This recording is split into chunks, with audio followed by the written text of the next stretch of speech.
Welcome, everyone, to a very special edition of Geeks of the Roundtable. This is episode 4. I know you're reading in the title that we have Sean Chandler and Griffin Schiller on the episode. They will be here on the back half of the episode. This is an extra portion of the episode because there's a lot of stuff to talk about, good and not so good news. I am here, of course, with my co host, Zach Pope. How are you doing, Zach? I'm living life. I'm living it large, staying at home, washing my hands constantly, playing video games. It's the quarantine life. Seems like it's gonna be like that for the next month again because April 30th is when they said the social distancing will end, which is funny. Last like 2 nights ago, I'm sitting eating food and in my backyard. I hear just people screaming and partying, looking like down, and people are just having a party, not social distancing. So Well, looks like that's it's cool. going to run a little longer for them, I think. Most likely, but it's great, man. Well, it's not great, like, but I've gotten to catch up on a lot of things. Like I got to watch True Lies for the first time For just the a couple days first ago, time, and really? because I've been holding off because there's been no 4K or Blu-ray of it, and I don't want to watch it on DVD or That's true. VHS. But HBO actually has a 4K stream of it currently right now. Nice. And dude, I loved it. It's Why awesome. does no one talk about this film when they talk about Cameron or Arnold's filmography? I don't They know. should. And Jamie Lee Curtis, man, that dancing sequence. Oh my god, Woo! the fuck! I never knew she was that sexy. Like, I'm Well, sorry, like I never knew she was that sexy that's the one until where I that moment. discovered it too. I don't want to say I grew up watching that movie, but I watched that movie a lot when I was a kid because we have a channel back in Portugal called Channel Hollywood, and Mhm. it was on there all the friggin' time. I've just spent the last few days still playing Pokemon Shield because the expansion pack is about to come, and I have been catching all of the evolutions and trying to get shiny Pokemon. So yeah. Yesterday, however, I rewatched one of my favorite movies and did a review for it just because I felt like it. I rewatched Stardust. Still never Uh, seen it. oh my god, So the second I saw that, I'm like, I need to see it. I watched your review and I was it's like, I need to dude, see it. you're going to love it. It's You're, Matthew Vaughn, right? it's Matthew Vaughn Yeah. before Kingsman, before X Men, And and Kick-Ass. Hey, Kick-Ass. Kick-Ass. That's still Yes, my that's my second favorite film from him. that's the one I keep forgetting. It's his. Weirdly I enough, most people forget Stardust is his. I keep forgetting Kick-Ass Mhm. is from Yeah. him. So Um, what is Stardust about? I have no idea other than Matthew Vaughn is in it. And okay, Charlie Cox, right? Charlie Cox Charlie is in it. Cox is the lead. Charlie Cox is the lead. Henry Cavill is in it. He's blonde. He has a mustache. He plays a minor role though. So basically, what is Stardust? There's this small village next to this literal wall made of rocks on top of each other, and there's a dent in it which you can step over and go to the other side. Once you go to the other side, there's a magical world. It looks very similar to the real world, but there's witches and there's princes and kings and whatnot. And so one day, Ben Barnes, yes, he is also in this movie before Prince Caspian, he goes to this woman in the market and she wants to get freed because her boss is a witch. She doesn't say that at the time, but it's not a big spoiler. She doesn't say that, and he wants to free her, but he can't. So they have sex. Okay. um, and 9 months later, she sends Ben Barnes the baby, who grows up to be Charlie Cox. So Charlie Cox, his name is Tristan Thorne. He's in love with this girl, this So is this sci-fi or fantasy? fantasy, Okay. and he's in love with this girl who's like, I won't say rich because she still lives in a village, but she's upper class. She's fancy, let's say. Her name is Victoria. She's played by Sienna Miller. Um, and he wants to gain her love, but she's literally pushing him along with his heartstrings. She just wants Yeah. him to carry her shopping carts and whatnot. And one day they're having a midnight picnic, and they see a shooting star coming down, but it comes down over the wall into the other world. Where how does the it's very complicated to do a premise, but it's very simple once you watch it. So the star falls. The star falls. Why? Because this king on the other side, he is dying, and he has this necklace with a ruby on it. He has 3 sons left alive because the other 4 are dead. They're literally called Primus, Secundus, Tertius, Quartus, Quintus, Sixtus, and Septimus, like the numbers. And so the sons are killing each other off little by little.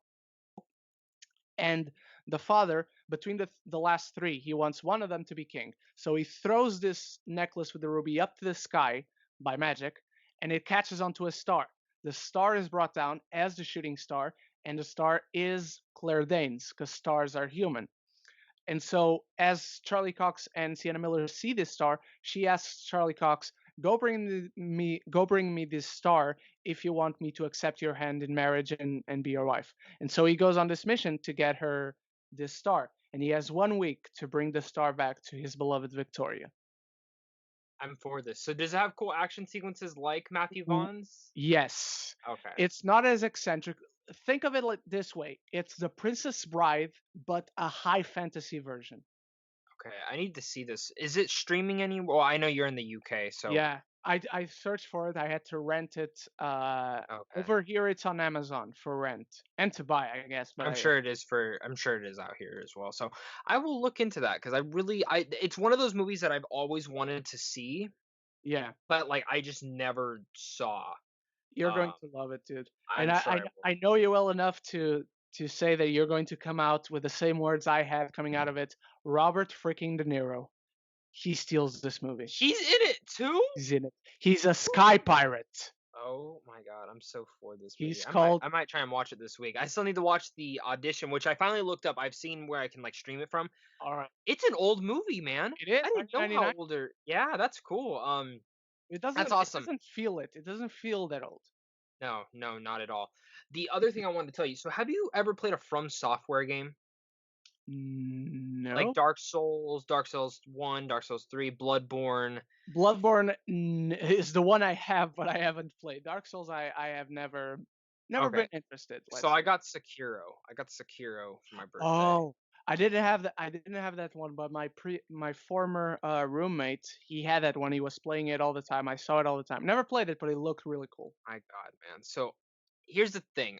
These games are supposed to be hard, and I get it. I get they're supposed to be fucking It's really difficult. fucking hard, isn't it? Yeah. So Dark Souls 1 and 2, I thought were super clunky and like you could play them, but like I always felt like if you died, sometimes it wasn't your fault. Like sometimes it was just because the game is bullshit and it's not playable. Dark Souls 3 I beat, and it was very well made. It's the like if I died, that game was my fault. Bloodborne, I beat that shit. That thing took me forever, and guess what? I love that game. I love that game. Hard as hell though. All right. Sekiro, told myself. So I didn't know it's hard. Okay, like I knew it was gonna be hard, but I started looking up. I'm like, is it harder than the other in Dark Souls? First thing that pops up is 5 articles saying hardest game from Software. I'm like, fuck me. And let me tell you, it's the hardest game I've probably ever played in my life. The uh, only issue I have with the game is the camera. oh, okay. The camera is sometimes such bullshit. Like you'll lock onto an enemy, and like there's a couple of bosses. The coolest thing about this game though is like where in say Bloodborne or Dark Souls, there's one path, and if you go down that path and you have a boss and you're stuck on that boss, you have to kill that boss. There's no going. Sekiro's really cool. You can actually go to further places by like finding little holes and like going different paths, which open it up. So like there's one boss that I've been stuck on for days. But I went down a different path, killed a different boss, and went further, and it opened up like 5 different pathways. So now Wow. I have like 6 different bosses to choose from to move on forward in the story. And I think it is Okay. one of the most unique things to say that. Even though last night I was screaming and throwing my fucking controller because I was getting so pissed. That boss that I was telling you that I've been stuck on for days found a way to kill her. Got her down to this much health. This much. I'm not even joking. This much. The bitch killed me in one hit. Had a one hit shot. I had full health. And I threw the controller. I said, "Fuck this! I'm going to play Animal Crossing." um, well, I haven't been that frustrated, I think, since Mortal Kombat 9 Dude, for the fuck that game PS3. too, man. Dude, Fuck all I those. think I was playing one of the towers, and Mhm. I wasn't even at the top. It's either one of the towers or tournaments or wherever the fuck it was. And there comes a point where I fought Sub-Zero. And Sub-Zero, I love playing as him. I love fighting him in story mode. But Jesus fucking Christ. If you play him in any kind of those challenges, Sub-Zero is the biggest bitch to fight in Mortal Kombat. Who's your go-to Mortal Kombat character? Scorpion or Raiden. Oh, nice. See, so mine's Scorpion as well, or Johnny Cage.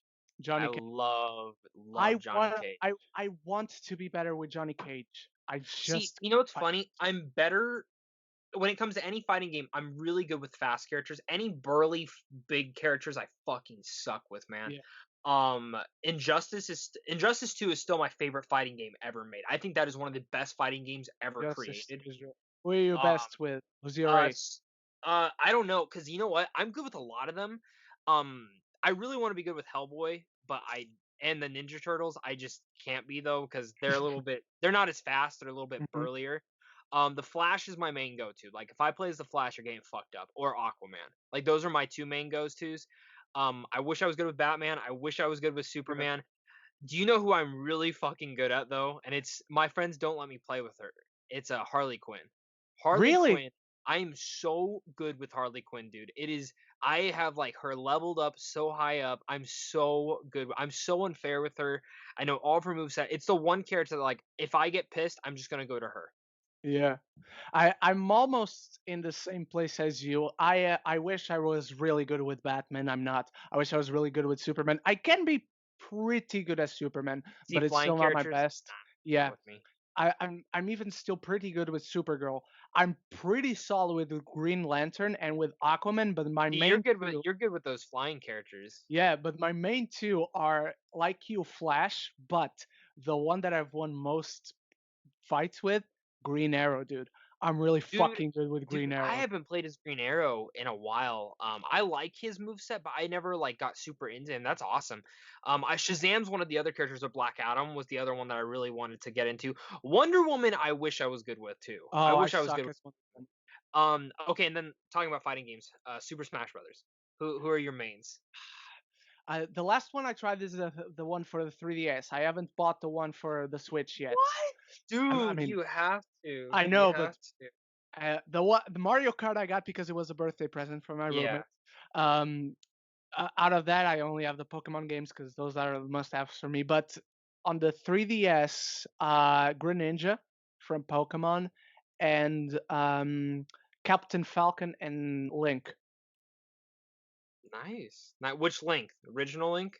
original, yeah. Oh, okay. See, for me, I'm so my mains used to be Ness and Game and Watch, Hmm. but it's more changed into. So if I get really pissed, I'll just go Little Mac and be a fucking asshole. But the other character is a new one that's in the one of the add-on characters is PD Piranha. I thought that was gonna be the dumbest character, or Banjo and Kazooie, dude. I am so unfair with Banjo and Kazooie. I'm so excited for these next Nintendo characters though. Even though I'm kind of sad that. Did you hear? Have you ever played that game Arms Mm, for the Switch? They're I like the think I know stringy which one hands. you're talking about, They're but gonna I be the haven't next played it. fighters going in, and I'm like, no, just give me Crash Bandicoot and Spyro. You fucking. Can they That's do all I that? want. Or Can they have those? so they have a deal. So the games are for the Switch. I mean, that's how honestly, if so, Banjo and Kazooie is owned by Microsoft. They have a relationship with Microsoft, so I'm not surprised with him going in there. I want Conquer to be honest. I don't remember. I don't know if you remember Conquer's Bad Fur Day. I want Conquer in there, but I because they said this is gonna be the last Smash Brothers for a very long time. Like pretty Uh, much like if they ever make another one, they'll pretty much remaster this one and just add characters, which makes sense because it's every single character. So for me, just to make this a perfect game, you have to have Crash and Spyro. yeah. The two other big heavy hitters. I also want Doom Guy from Doom. I would fucking Oh. freak out if they had Doom Guy. Same with Master Chief. I think that would make sense. Kratos would be cool. Just kind Oh. of things borrowing from all the other platforms. So to kind of Yeah. make it feel like the perfect roundabout game. Yeah. So I'm all for it, man. But let's talk about the some good news thing. Let's get into some good news with by John Krasinski. What did you think about this? Did you Dude. get to watch it or Yes, I watched it 2 nights ago, and I was already in bed. I was like, "Oh, John Krasinski, I like him." And I watched it, and yesterday I just had to show it to my roommates. It's the most wholesome thing I've seen in a while. It felt so good just watching it. Um, the little girl who went back home at the end, his conversation with Steve Carell, and just his wittiness throughout the whole thing is just funny, but you can tell it's genuine. I really loved it, and he's shooting the second episode today. I saw on Instagram. I can't wait to see it. What do you watch The Office? Yes, I Okay. I only watched The Office like last year for the first time, but Oh, okay. it's on So Amazon. I because I'm guessing you've watched the UK one, right? I saw the UK a long time ago when the So do you UK like was this on. one more, the American one? I think I like this I one do, more. I do too, man. I do too. Yeah. It's my main go-to show that I put on in the background every single time I'm like doing anything. I have not tried to put it on in the background, but I don't think Dude, I no, could. you'll get distracted. You'll Yeah. get Maybe distracted. maybe because I just watched it once all the way through. I So I'll found tell it. you this: the best thing to do is if you're playing your Switch handheld, put it Mhm. on, and it's like a great match of like Yeah, what you're doing, and then entertain. Dude, I fucking love that show. That show is, it's I so mean, Michael Scott. The dinner party episode is one of the funniest episodes I've ever seen of any show. it's so good. The clip Dude, they showed on Some Good News oh of my, the TV. plasma screen TV. To me, the dinner party is up there. Scott Stotts, of course, you have to talk about I Scott can't, dude. I can't watch that one. Stotts. That is the cringiest episode of television for any show I've ever watched. I like the one where I don't remember the name of the episode, but it's the one where they're trying to have racial awareness. Oh, It's the early season. Diversity It's Day. really good. Diversity Day. Yeah, Where diversity. they put the things on top of their head. Yes. Oh my It's god. it's so they would never make that today, but it's so good. But I That don't whole even show couldn't be for today. true. I don't even have a favorite episode. I don't think like I couldn't name one favorite episode, but I can tell you the best ever, and it's not even close because it's so good. The best ever cold open to that show is when Dwight simulates the fire. Oh, dude, I just watched I that one yesterday. I It's die every time I see that, dude. I start crying. It's so you know which one's underrated is when Michael tells everyone he's having a baby and Dwight simulates birth with the watermelon, oh my god, yes. and then like he just like cuts to the next scene after he drops it and he's just fucking eating it. Yeah. Like, oh my god, dude. It's such a good show. If you get a chance, there's a Pam and Angela actually have a podcast nowadays Yeah, where like have you listened to it? I listened to the first episode. Yeah, I Yeah. just started listening to it. It's a really like cool hearing all the little facts. It, Like I knew BJ and Mindy had written some of the show. I didn't know Toby did though. And yeah. that's dude, Toby, holy shit, man. One of my favorite moments is when Michael's like, if I had 3 bullets, I'd shoot Toby 3 times. Yes. And if Hitler and Osama someone bin else was in Laden. the install were in the room and should Toby 3 times. I love also the one when it's Toby's goodbye party and Michael goes there and sings a song about Toby to say goodbye. That just we could go on all day about this show. It's Oh, so fucking good. absolutely, man. And I need to It's rewatch it. I need to give it a second time. dude, if you can, just put it on the background, just start watching it. But that's some good news thing. I love John Krasinski, man, Yeah. and this it just proves more reason why he should be Reed Richards. True. He True. needs to be Reed Richards. So Yeah. let's talk about some other good news that came out. So all these people have been doing these quarantine watch parties, and Zack Snyder did one. Now I didn't get to watch it with him. Me I did neither. look up everything that he had said, and I actually did do my own BVS Ultimate Edition just a couple days ago, which is perfect. I honestly think that edition is perfect of the movie. Okay. I love it. I love it. I love it. The original version I saw in theaters on my birthday, and I thought it was okay. It was good at most, but I had a lot of issues with it. And that Ultimate Edition really changed a lot for me. It changed a lot with the pacing. It showed both ideologies and why Superman wants to fight Batman and why Batman wants to fight Superman. It makes total sense of the manipulation game, especially that Lex Luthor played. We can all debate why Jesse Eisenberg is playing him how he is, but whatever. I loved what he was talking about, and it actually makes me more sad that we're never probably going to get his vision. Yeah, you sent me that what he talked about, a specific thing at least that he talked about. I would have loved to see that. How he described it, I will say, if he had indeed eventually made that reveal, um, I think it would have felt a little taken out of the ass all of a sudden, Mhm. because I think it just depends how they do it though on the screen. yes, Because so this is the thing. Ever since Man of Steel, I've said that's Martian Manhunter. That is, I mean, I've always said that that's going to be Martian Manhunter. Is that character is going to be him. It makes total sense in every comic book line why he would be Martian Manhunter. And for me, I still believe we're gonna see his Justice League cut eventually. Um, I'm being on. I think we will. I think with HBO Max coming out, I think that's when we're gonna see it. Will it be completely done? No, not at Yeah. all. And honestly, to me, I think the reason it's not being shown yet is I think it's Zack Snyder. I think he wants it to be as perfect as possible. Hmm. And I think Warner Brothers, it's extra money for them. It doesn't affect them in any capability. Let's be honest here.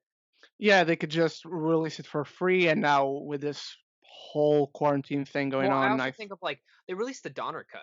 You know what I mean of Superman yeah. what 2. So why couldn't you just do this? The thing is though, it is going to be completely different. Like I know Zack Snyder like over a year ago had like a whole convention where he talked about his movies and stuff, and he pretty much laid out what his whole arc was going to be.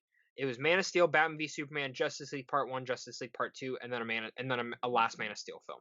And Hmm. I loved like his whole layout of it, how Lois Lane was going to die, um how it was going to be Batman, Cyborg, and Flash at the end of the Justice League movie surviving and them having to re-put everything back together within a Flashpoint paradox type thing.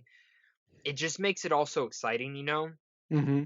And the Justice League film we got, I don't hate it, you know, I don't. Is it bad? Yeah. Is it a mess? Kinda. But is it kind of enjoyable here and there? Yeah, because you get to see your heroes on screen. You know what I mean? Like that's the joy of that movie. I remember I had this person at work who told me they like Justice League more than Avengers Infinity War, and I just wanted to smack them across the face. I just wanted to smack them straight across the face. What is wrong with you? Literally, I think I did say that. I'm like, what the fuck do you mean? Like, so it's very interesting, man. And I don't know about you. Would you? I'm gonna pose this question to you. Would you have rather gotten Snyder's vision, all right, but Hmm. you never got a Wonder Woman, you never got to see Aquaman, you never got a Shazam, and you never got Birds of Prey or any of these other feature films, and you didn't get Robert Pattinson as Batman coming up? Oh, okay. Let's go through parts. I wouldn't mind not getting Shazam. I wouldn't mind not getting Birds of Prey. Zack Snyder's vision, and you know I love Zack Snyder. Man of Steel is one of my favorite movies of all time. I adore that film. That film to me is perfect. Um, it's tough because I like all his ideas, but when it comes to actually executing them, they don't always come out right. As I was Yeah, saying, I think this, he works better in a longer format. I want to see this dude do a mini series. yeah, Could you I imagine think, if Watchmen, if his Watchmen was a mini series? hmm and I I like I that think it movie. would. I Have you seen the 3 hour one? The I three and a have half. You like it? that. I love it. Yeah, I love it. yeah. A lot of people love that movie and think it's perfection. A lot of people hate it. I'm in the middle. I like that movie. In fact, I kind of actually really like it. I don't quite love it, but I think it's a really good movie. And the 3 hour version is the best version for sure. What do you think is his best movie to date? Man of I think Steel. Man of Steel. Yeah, Man of Steel. You know what movie I still haven't seen of his Hmm. is his Dawn of the Dead. I've never seen it. Oh, it's pretty cool. Is Yeah, it? it's I pretty want to good. see it because I think I've liked all of his films. Underrated is Guardians of Gahul. That is a Yes. very underrated movie. Dude, at the time when I saw that film, I had no idea of going to the internet and seeing the information about sequels and whatnot. I waited like 2 years for that sequel, and it did never come out. Absolutely, man. All right, and I think we're going now into some less exciting news. It's not exciting. I mean, it's It's nice to not. see we don't have to worry about Peter Rabbit this year, but Yeah, I'm true, not gonna lie, dude. I was really sad to hear about Ghostbusters. I was so fucking sad because I think on the uh, last one I said I think that's gonna be the movie we see first in theaters. true. That was the one you said to see So first. it looks like all these studios are kind of doing something different. Warner Brothers looks like they're gonna be shuffling. So like, Hmm. I think this is what's gonna Tenet's gonna get pushed, man, and Oh, I it already know has it is. to. It has to And I push. think Tenet's gonna go to December. I think Tenet definitely goes to Okay. December. Dune moves out of December, and Dune goes to Oh, next year, oh which no, sucks, but I think that is the smarter choice. it And is. you know, I've seen a lot of debate on, and I want to talk about this real fast. I know a lot of people are saying like Dune this. Villeneuve is not an accessible director. And you know what? I will get that. Blade Runner is not an accessible film. I think Arrival is probably his most accessible film yet. Really? That or Prisoners. I think those are his two movies that are the most accessible. Or Sicario probably too. Sicario probably those three. Yeah, But they're not the main. He's not mainstream yet. Like if I went true. to someone and said Denis Villeneuve, do you know who that is? Mm, 9 out of 10 times they're probably not. But I say Christopher Nolan, they'll probably say, "Oh, yeah, I've heard the guy." So I think Tenet. I think one Tenet ain't coming out in July. It's not it's not. happening. We're not honestly. I don't think we're getting a single new movie till mid July. And I think that leaves. I think Candyman gets pushed. To be honest, I actually think Candyman goes to VOD or Oh, HBO okay. Max. I think that's gonna happen. Artemis Fowl, from what I understand, Disney is still saying, because I asked a rep, they said Artemis Fowl still, like Disney still is planning to release it in May.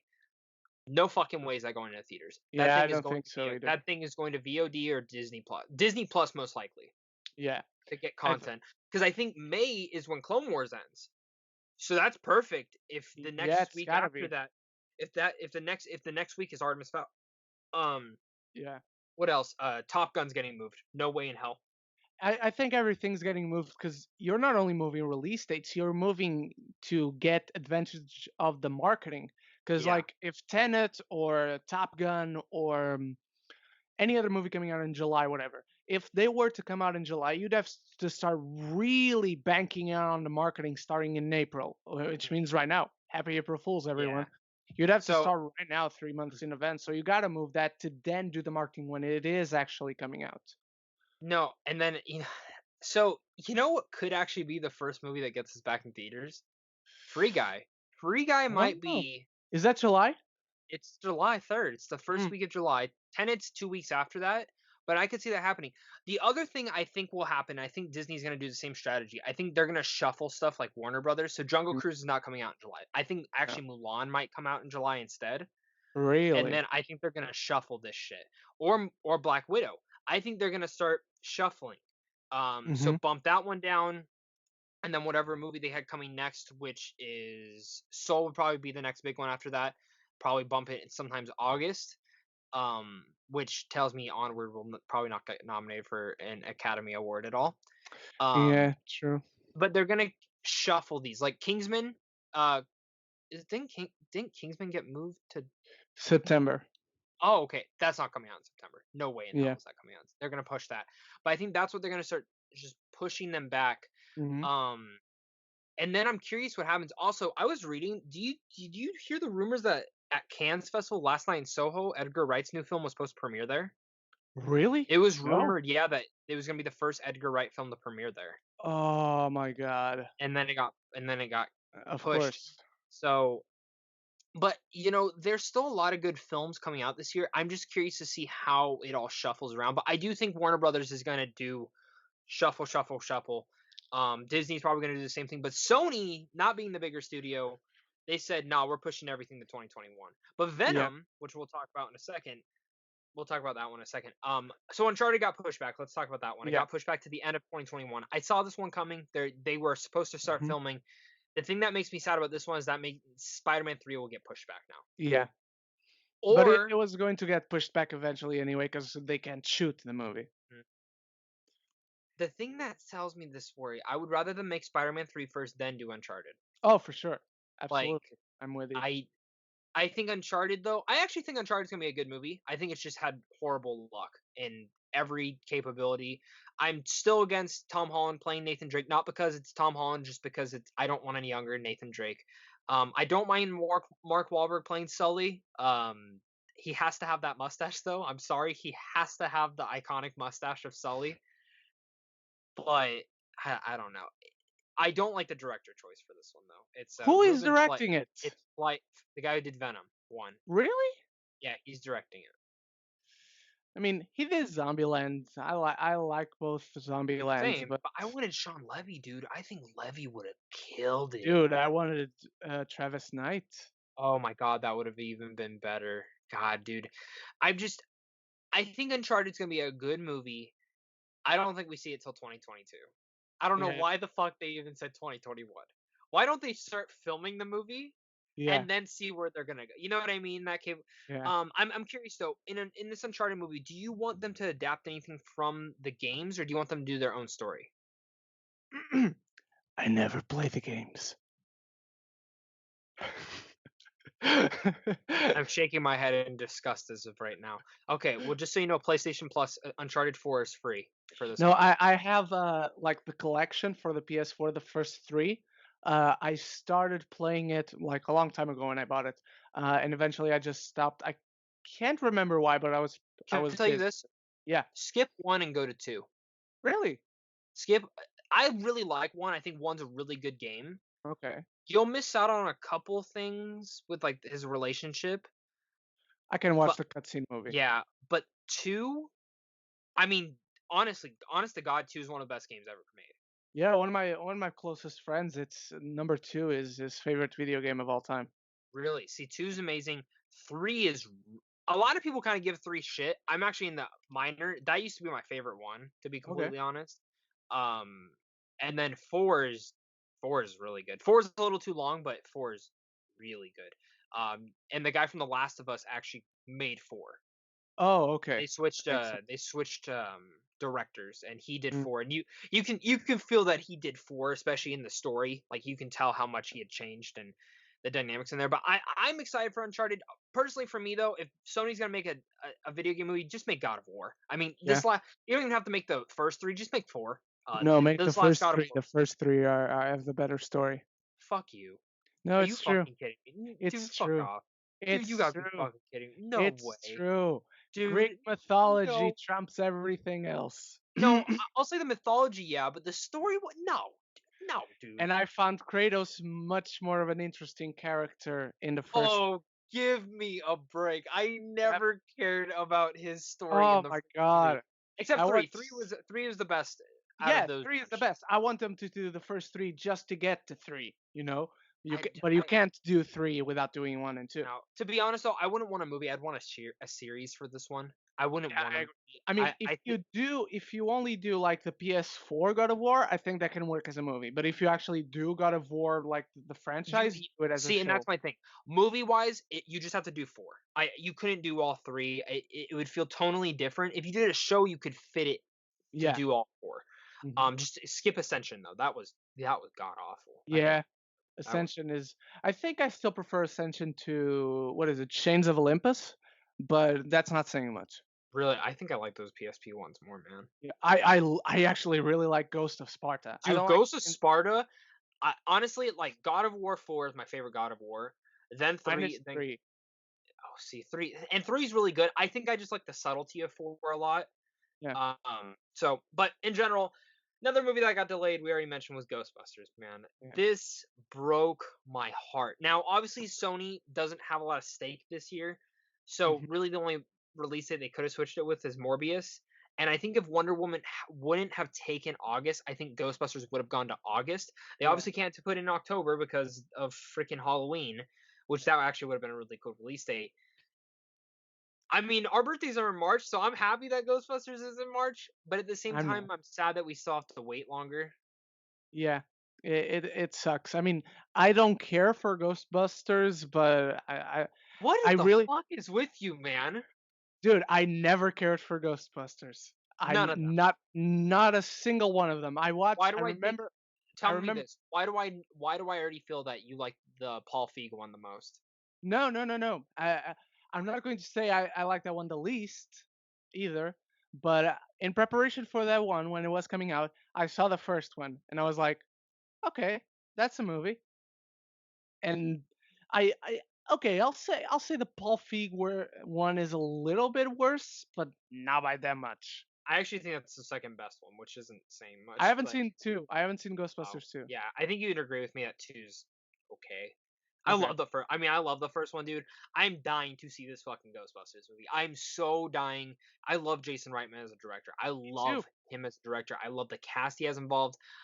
I'm gonna say the unpopular opinion. I think this Ghostbusters movie. I'm not gonna say it's gonna be a classic. I think it'll be better made than the original Ghostbusters. I Mm, don't think it'll be like hailed as a classic though again. But yeah. I love the tone that they're going for. Now, Peter Rabbit, I know you're really sad about, right? Yeah, Peter Rabbit, it sucks, How man. sad are you that it's coming out in January now? I am I am so sad that I could watch Dragon Ball Evolution all over again to fill that void in my heart. I feel that. I feel that. I might dress up like a bunny and jump down the street naked. Yeah, And then the with a last one's denim jacket. Morbius. Yeah, and then the last one's Morbius. I'm gonna be honest. I'm actually sad about this one. I was actually getting a little bit more excited about it. I'm in the minority. I like Venom 1. I didn't love it, but I liked it. I think the first act of that film is terrible though. I think the first act is terrible. Once Venom comes into play, I'm actually kind of all for the movie at that point. Is it a mess at times? Kind of. But at the same time, it it just feels very different than any other comic book film we've been getting at that point. What are your thoughts about Venom 1 before we I get to don't like it. I think it's fine. I think it is a mess. To me, the only thing that works in that movie is the relationship between Eddie Brock and Venom. Mhm. And And I that's what I actually, thought they yeah, nailed. A lot of people yeah, complained about Venom's humor, but that's early Venom from the yeah, comics. that's Venom 100%. I think Eddie Brock should have been a I don't want to say a darker character, but have a darker backstory coming Mhm, from a very broken home and whatnot. mhm. But I really want to see Venom 2 because it's directed by Andy Serkis, you know? Dude, And Andy Morb Serkis is a good director. I mean, he the 2 really films he's directed, yeah, Breathe, Breathe underrated, and then that is Jungle Book movie, yeah. if I fully believe that that Jungle Book movie, because I think there was studio meddling on that. I think that movie was supposed to be longer, and I think they said you gotta get it out there. Yeah, I wasn't a fan of that Jungle Book movie either, but it wasn't the direction. My issue No, wasn't the direction at all. honestly the problem was the editing, and it just Yeah, again felt studio meddling. and the Like it script. felt, but I think that goes back to editing, man. I have issues with the editing for that movie, Me and I too. think But it just feels like there's scenes that are missing throughout there. I So agree, but the writing that film started off in a bad place, you know? yeah, it shouldn't have. I mean, it was already being filmed before the John Favreau one. Yeah. So, but no, dude, I'm really excited. We'll talk about that in a second. But Morbius, I had no care for this film. Me neither. I don't care for the Morbius character, but when I see in that fucking trailer that Michael Keaton is in it, which Yep. I fully believe is the end credit scene, I still fully believe that is the end of the movie. Way, 100%. there's no way in hell. And I have a bet with my friend right now for like $100. He's like, that is in the middle of the movie. There's no way they would show. I'm like, bruh, how many times has Sony showed us the end of the movie in their fucking all the time? They've always done it. He is the end credit scene, Yeah, I agree. or at least the end of the movie. Yeah. I think so too. I think it's more post credits, but I could see the end of the movie.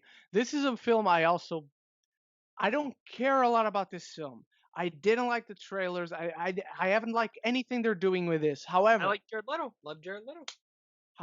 I love this character in the comics, and it's one of those movies that I don't care about, but I can't help but wanting to see it. You know, Mhm. not I don't want it to suck or anything. I never want a movie to suck, No. but this is a movie I want to see. Make me think you're good. Be good, movie. Prove me So wrong. I'm You gonna know? say this. I think Morbius is gonna be good. I don't think it's gonna Okay. be amazing.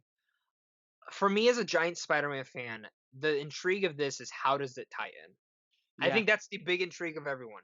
The Vulture, the spray paint of Spider-Man behind, which they did say was just a graphic they had to throw in. So I Yeah. do think that's gonna get switched for actual Tom Holland Spider-Man.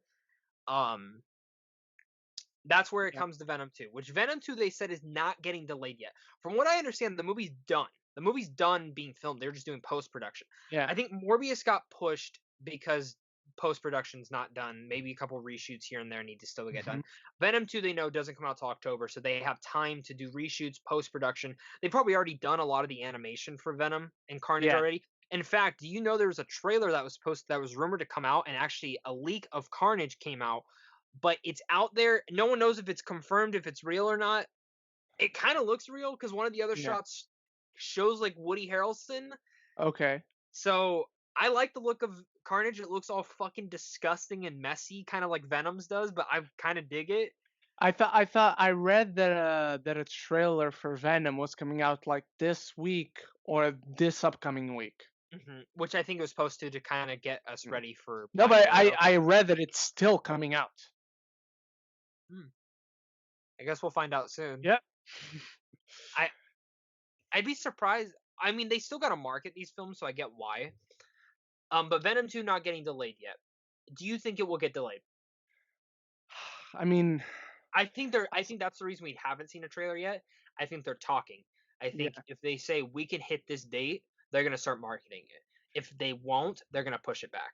I think they want to see how the month of April goes, because Hmm. it's because October is a long ways away, and of course you don't only delay the movie, you have to delay the marketing and whatnot. That's why the July movies, the June movies are being delayed because they will need to do big marketing before that those films Yeah, come out. But October, you can start doing marketing for that in July, August. So yeah, they want to see how things go. If things get a little bit better, if anything, up until when they need to start doing marketing. yeah. So I'm excited, but I think this is where it leaves. So if in May everything's starting to kind of get a little bit better, I think July is when we'll start to see some of these movies dropping. I think A Quiet Place 2 is still going to come out this year. I think it comes out by October. I think we would have seen. Well, you've already fucking seen it. Well, I would have already seen it. I think same thing with Mulan and Black Widow, to be honest. Um, but I yeah, still Venom 2. I still think Mulan comes out on Christmas. Not really. Yeah, I think Disney needs and wants to have a Star Wars date. And they want a movie for people to go watch on Christmas, and I think they want it to be Mulan. I don't Why do you think think Mulan? Why not Eternals or Black Widow? I don't think Eternals is, if anything, Black Widow. Because But Eternals is November. yeah, I don't think Eternals is that inviting to the whole Which family, even if it is Marvel. did you know they did barely any CGI? They did all real locations for Oh, that film. Dude, I am getting more and more excited about this movie as the days go on. yeah, because it's a bitch shooting in real locations. Let me tell you. But it's gonna look amazing. I can't wait, man. I can't wait. I hope Venom 2 doesn't get pushed back. I actually think it's gonna be a good movie. I think Yeah, the I hope tone is so. gonna be completely different though, and I think people are not gonna be anticipating that, especially because the audience rating loved Venom. Loved Venom. Actually, I know many people who are not comic book fans who loved Venom. I don't know what it is. But let's talk about it. What's next to be delayed? Let's take our bets. I think we already mentioned Tenet. Tenet's getting delayed. Tenet is getting delayed. So Most likely December, or yeah, December. yeah, Soul is definitely getting delayed. No definitely. way in hell that comes out. Top Top Gun, Gun. Yeah. King of Staten Island. Do you think Candyman? Yeah, I think Candyman. But King of Staten Island, that one, I think that's one that could go to streaming Mhm. or to I hope VOD. not. I really wanted to see that one in Yeah, theaters. me too. I want indie films to go to theaters, but To be honest those though, are I also the ones that I because see easily Lovebird, going yeah. to So VOD. Lovebirds is going to Netflix, and I think it's Yeah, by the same studio. So I have a feeling that could happen. yeah. It's Paramount, right? Yeah, Yeah. Universal or Paramount. Yes. What about Free Guy? Free Guy, I think they delay it. Because I Yeah. think we talked about it. I could see that. I hope they don't delay it by that long. But that's a movie I could see working in February, March. Jungle Cruise. Delayed. That's one that could go to Christmas instead of Mulan. Yeah, that would actually because of Jumanji. That's Yeah, actually yeah, definitely. that movie. I think that movie would fucking kill. Okay, Wonder Woman. I think is gonna stay, but I won't be surprised if it gets pushed again. Me I neither. But wouldn't of be course, shocked. it will only get pushed if the situation keeps going. So if the situation's bad, I'm calling it right now. Wonder Woman goes to December. Tenet gets moved out and goes to next year, or Tenet goes to November or somewhere around there. Yeah, I I could see Tenet more in November than December actually. Yeah. Bill and Ted Face the Music. I think will stay. It's in August. It's in August. Yeah. I don't think it moves. I Okay, what will about I will Monster say Hunter? What about Monster Hunter? January. Put that shit in January. The new Conjuring film. Oh, I'm not excited at all for this. me neither. That title. Ugh. The devil made me do it. Why the fuck do you not just call it The Conjuring 3? I am so sick of these fucking movies on the third film changing the title. Like I John don't Wick mind 1, John Wick 2, John Wick Parabellum. Why? Why? I don't mind changing titles, but who the hell gave the The green light to devil that title? made the The devil devil made what the made fuck me is do it. that? Now, if it was in a different language and they said it, Okay, sounds cooler. Cool. But the devil made me do it. El diablo me obligó a hacerlo. So here's my thing. That's Spanish. I don't know what the story is on this. I really wanted them to do the werewolf story, but I don't think they're going to Yeah. do it. And I Not already have a just feeling on because I read the book on the Warrens. I have a feeling on the one they're gonna do, and they're gonna take really high liberties with it. Because the first one's pretty close to the story. So yeah, Kingsman. I think Kingsman gets pushed back again. I yeah, think me something too. else takes that September. I think Black Widow could actually take that September spot. To be Black honest, Widow could fit September. Yeah. I, Last Night in Soho I think stays. when's that September as well? Yeah. Yeah, I could see it do it. I was going to say October, but if they're going to delay it, they're not going to delay it for a month. So I think it Um. stays. Yeah. Death on the Nile. I think that Is that actually September? October. I October. think that will actually move and something Okay. else will go in that place just because it is Disney and Fox. Mm, Halloween Kills stays. yeah, Halloween Kills So stays. Snake Eyes is also in October. Do you think Snake Eyes still comes out? I would I don't put. think so. I don't think so. But even if it does, I personally would put Snake Eyes in like March or April, late I think March. April would be smarter right now, just because March is fucking stacked for next Yeah, year. true. Eternals is staying. I don't think Eternals moves. Yeah, I hope. Unless this is like seriously bad and no movies are coming out. Yeah. Now Godzilla versus King Kong. Oh, another delay. You think so? I mean, The test, when dude. The when is test. that The coming out? test. November 20th, but it's also a couple days before No Time to Die. I have a feeling you know what could happen with this one. If more movies start getting pushed and there's not more movies, but it gets better, they could push that one up. Because from what I understand, the movie's pretty much done. The only Yeah. thing they pushed it back to reshoot stuff after Godzilla King of Monsters, and I guess the last test screening was really high. Okay, I could see that one if the situation gets better. Obviously, I could see that one moving up. I'd say late August. Okay. No Time to Die stays. There's no way that Stays. moves. Stays. Don't you fucking. I don't care. I'll go to the cinema alone to watch it in November. Raya and the Last Dragon. That stays. It stays. What West Side Story? Yes. Coming to It's, America? Yes. yeah. Dune's getting moved. Isn't Dune's getting coming to America Netflix?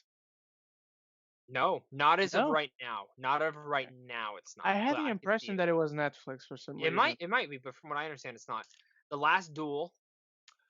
I I think that's think getting I pushed. think that's getting pushed too. Yeah. But Ridley Scott said he's editing it right now, like editing all the stuff they have for it right now. I mean, he did all the money to the world super fast, True. so and that actually came out to be decent. Yeah. Um. I think all these ones stay. I think But Dune's the only one did that they gets finish shooting Last Duel? no. They have a couple more weeks. Yeah, I think it gets pushed. Well, I guess we just see how long it Yeah, takes. true. Okay, but Dune, I think Dune is getting moved. Dune is when? December 22nd. I think that one stays. But I'm telling you, what if they move Tenet in there? They'll have to move Dune. It's Wall Warner Brothers. I think they'll move Tenet to November, and because they moved Tenet to November, they push Godzilla versus Kong into August. Next year or up. No, this year up. They move Okay. it up. I could see that. But Dune, man, Dune's the surprising one for me. I'm pretty excited for it. I actually think this is gonna be his most successful film. I know a lot of people look at the Uh, novels and stuff, but I think this is something Warner Brothers has probably told Denis that you need to make this accessible. You yeah. have to make this accessible. We want this to be the next Star Wars and Lord of the Rings. Which I'll even go as far to say this: Lord of the Rings, I think on the surface is not an accessible movie, but when you watch it, Uh huh. it's very accessible. So I think Agree. that's crazy. And discussing this, I think kind of going through this, we already hit our next topic is when will movies return to theaters? I think we're looking at July or August, to be honest. I don't think there will be a summer movie season at all. I think you're. I agree with you, but I'll only say August, because July there's no way. This situation, it might get better. It might get fixed throughout April. Being optimist here, but there's no way You know what movies are I coming see out happening July. is what they kind of were going to do in China before they shut down China again, Mm. is just re putting movies in Avatar, Yeah, Inception, Interstellar. I'll tell you this, Blockbusters. I'd pay to go see Interstellar again. I'd pay to go Me see too. Inception again. Me I'd too. even pay to go see Avatar again. I actually I really want to see that. love Avatar. Dude, I'm telling you right now, and I'll probably bite the bullet. I think Avatar 2 is gonna fucking kill. Me Not just too. box office wise. I think it's gonna be 10 times better than the first one. Because I'm sure James Cameron looked and said, all right, people didn't like certain things. I'm gonna change it. Yeah. I'm gonna make it way better. And I think people will doubt him, but everyone needs to remember Terminator 2. That Yeah. film And smashed. Aliens too. Think about it.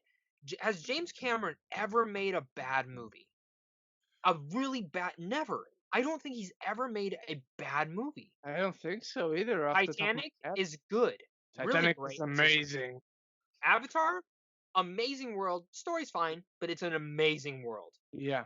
I think Avatar 2 is gonna fucking kill. And when people are like, well, it's on the popular I can't tell you how many times I've mentioned to someone that there's a second Avatar and they get really excited. Yeah. I True. still think it's dumb that he's doing 3, 4, and 5. I think it's really, really dumb. But I think 2 is gonna kill. I think it's gonna make a ton of money. Ton of money. I actually think it could possibly get close to Endgame. Ooh. I don't think it beats Endgame, but I could see that. I don't think it beats, but I think it gets second place. I think it gets Yeah. second place. But it's funny, if Avatar 1 gets re-released, it'll most likely surpass Endgame. Yeah. If Avatar 1 gets the real release, I think it passes Endgame because it's not that far off. What's one movie that you wish you could see in the theater again? Uh, well, Or now a that movie maybe that you never got to see in theaters that you would love to see? Terminator 2, Gladiator, uh, no, I did see Man of Steel. Inception. We talked about it last time. That one, for some reason, I didn't see in Dude, theaters. you know which one I want to see? Dark Knight. I never got to see it in theaters. Really? Yeah, I only saw Dark Knight Rises. I never saw Batman Begins or Dark Knight in Oh my theaters. god. There's one movie that I hate myself for not having watched it in theaters that I watched once when it was Christmas Eve. I was at my grandparents' house and it was on TV and I was like, "Oh, I never seen this movie."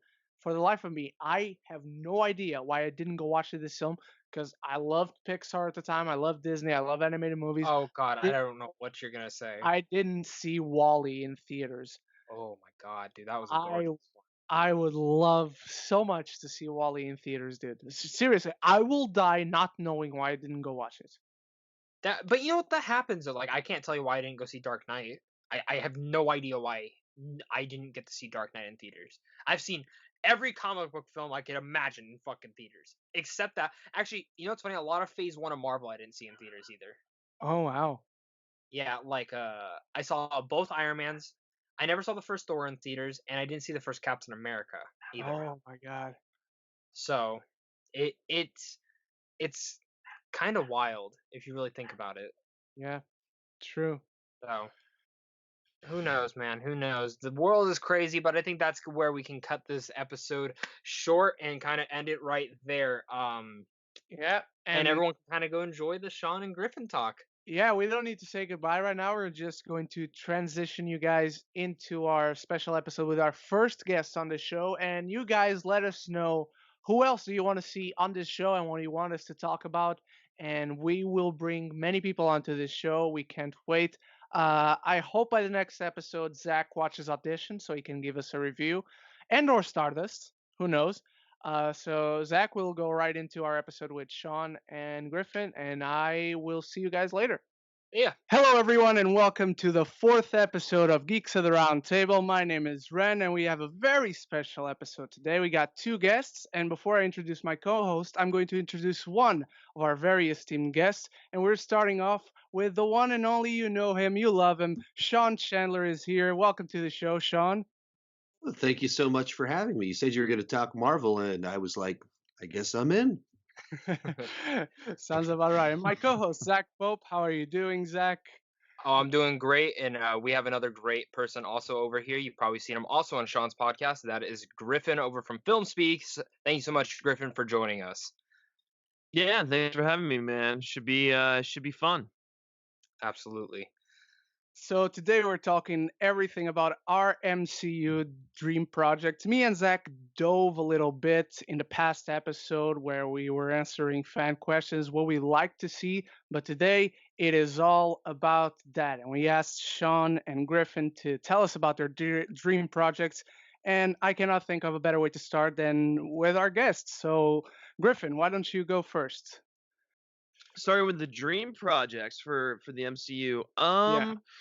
Well, there's a few that I really like, and they all kind of fall in the same line. And I don't even know if it would be possible to do them all as like a series or whatever. But like, I'm a big fan of Jeff Loeb and Tim Sale's like color series. So like Spider-Man Blue, Daredevil Yellow, like Captain America White. There's just something really personal and intimate about those stories, especially Spider-Man Blue and Daredevil Yellow. Those two in particular really moved me. In fact, like Spider-Man Blue is probably my favorite, arguably my favorite Spider-Man arc ever. And it deals with like the loves of his life, and it's all really it's just a more like mature and personal Spider-Man story. So like if there was a way to ever adapt that for a film, that would be probably the dream project I would want to see. Before then, it would just be getting like Mysterio in a movie, but we've already had Mysterio in a movie, so now I could check that off the list. All right. How about you, Sean? A couple of things based off of pre-existing elements inside of the MCU that I would love if they just kept going down that path, but I don't see them doing it. First one is full Cold War Hank Pym Ant-Man movie. That'd be cool. That I mean, full. I mean, Yeah. obviously, it's dream projects, but the whole movie. You've got Michael Douglas de-aged 40 years, Michelle Pfeiffer de-aged 40 years or whatever, and you make it an actual Cold War spy movie in the MCU with cocky Hank Pym. And just the little glimpses that we've gotten in the movies that have been released are really cool. There's a deleted scene that I guess was on the mega set that they put out that was an alternate opening for Ant-Man and the Wasp. That's kind of like this 3-minute long little sequence of their version of Ant-Man and the Wasp going into action. That all just sounds anything like that, where we can see the MCU from a different era. And then also, likewise, you get Peggy Carter inside of it. You get a bunch of these other people that kind of showed up in that intro scene of the first Ant-Man. That just sounds amazing to me. And the other one is taking the guys from the post-credit scene, Stallone and his crew, and give them their own Guardians of the Galaxy spin-off movie. Because even all the cameos in there, I mean, it was Michelle Yeoh, it was Michael Rosenbaum. Miley Cyrus. Was it? Yes. she was the voice of the little robot thing. Right. I didn't even realize that. Yeah. They legitimately had the cast of what could be this movie, but it doesn't seem like they're looking to do that. But man, if they actually did this Stallone-led Guardians of the Galaxy, almost Expendables-esque movie with them, that would be incredible. That'd be I could totally see that. I could see Spider-Man Blue maybe when and if they eventually separate Spider-Man from the MCU. However, they're gonna do that, put him into a little separate universe or whatnot. And I could see the Guardians you're mentioning, because that's pretty much based on the lineup of the original Guardians. Right. But I could see that as their version of Guardians 3000 and being set in the future and whatnot. So those are two, and of course the Ant-Man 1-3 really interesting sounding projects, guys. Zach, do you have anything to say? I mean, I have a bunch of storylines that I want to happen. Some that are like so far out there that I don't think they'll ever do it, or if they could even possibly get it done. But I love them both, like the ones that you guys are talking about. I would love a Hank Pym one. I think the ones that Sean's was saying, I could actually see happening in a What If series, in the What If animated, which I think that's where they're gonna really be able to play around with a lot of those ideas. And then with Griffin's, it's the same way. I mean, those are some of the best comic book series lines out there.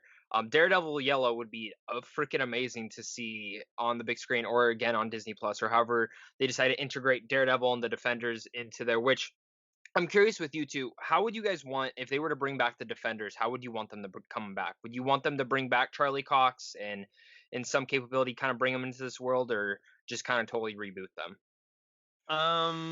I don't know if you can bring them back, unfortunately. Well, but I mean, I say that, but then again, like they brought back J. Jonah Jameson or I'm sorry, J.K. Simmons. why am I like, yeah, J.K. Simmons as J. Jonah Jameson. Whether or not that's just like a one-off little cameo Easter egg tease remains to be seen. But like, the fact that they did that lets me know that like they're willing to consider the possibility when people are so attached to their characters. Mhm. Charlie Cox to me just fucking nailed every single aspect of Daredevil. And he was given 3 exceptional seasons. Like I know some people aren't high on season 2. I still love it. Same. Same. And personally, I think the 3 seasons of Daredevil are arguably the best thing that Marvel has ever produced. Even better than most of the MCU movies. I mean, season so 3 like was perfection.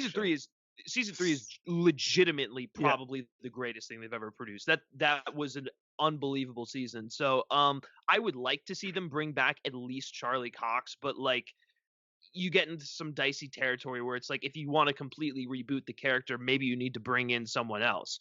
Yeah. Now whether or not they completely reboot the character, I have no idea. I could see them bringing in Daredevil to like be Spider-Man's lawyer. I've heard that mentioned before in a third Spider-Man movie. That would be really cool. Great easy way to segue him in, but I don't know. I hope they find a way, but ultimately I have no idea. Yeah. What about you, Sean? I mean, there's several different directions to go. Just purely, do I want more of that version of Daredevil?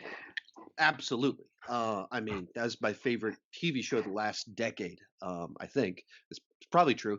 And I mean, I just thought it was fantastic, and then it was just gone suddenly. And so, would I be interested in more of that version of Daredevil? Yes, but does it fit in the MCU? Really? I mean, wink, wink. It's in the MCU. Like, no, it's really not. Yeah. And then likewise to the level of, I mean, tonally speaking, if you just take what we're kind of saying is perfection and then try and put it into the MCU, that just the tones do not mash. It feels like you're trying to change something to get it where you want it, and so many of the things that made that version of Daredevil so good is that it was made for adults. And they could have very adult themes, and it's not just everything was just gratuitous language and sex or anything like that, but it was written with dramatic arcs and things that children really wouldn't resonate with. It wasn't designed to have as broad of appeal as possible. And so you take that version of Daredevil, put him in the MCU, which obviously I love. Obviously I'm not trying to say like hate on the MCU, but when you take this thing designed for adults and then try and squish it into the Disney broad appeal machine, something gets lost in translation. I just don't know that I want that. And as much as I would love that creative team to be able to do a season 4, or like, hey, let's just let them do a movie to close it out. We don't need $200 million. Like, we'll do a $50 million Daredevil movie with this crew.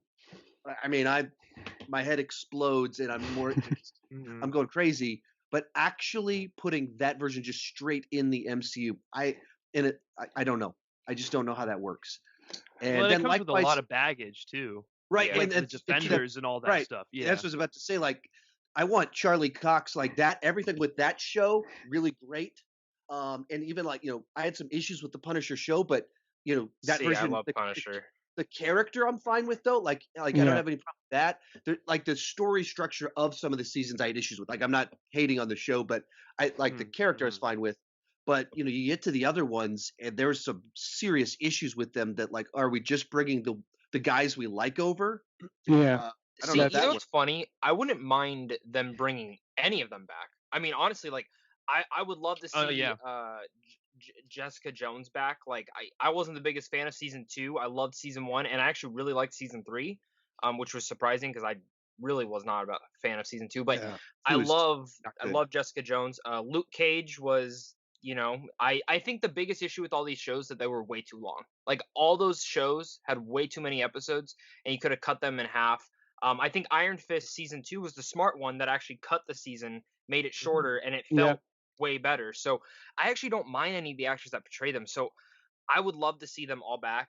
Personally, for me, if we get Charlie Cox, I'd want John Bernthal as the Punisher back because I Yeah. just and especially like if you've ever read like I think him and Tom Holland were filming a movie and they filmed their audition tape together as Punisher and Spidey, which Oh, is wow. just that's really cool. And I'm like, I want that relationship in there. I want to see them interact together. I want to see Kingpin interact with Tom Holland Spider-Man. I mean, that's just like a dream come true right there.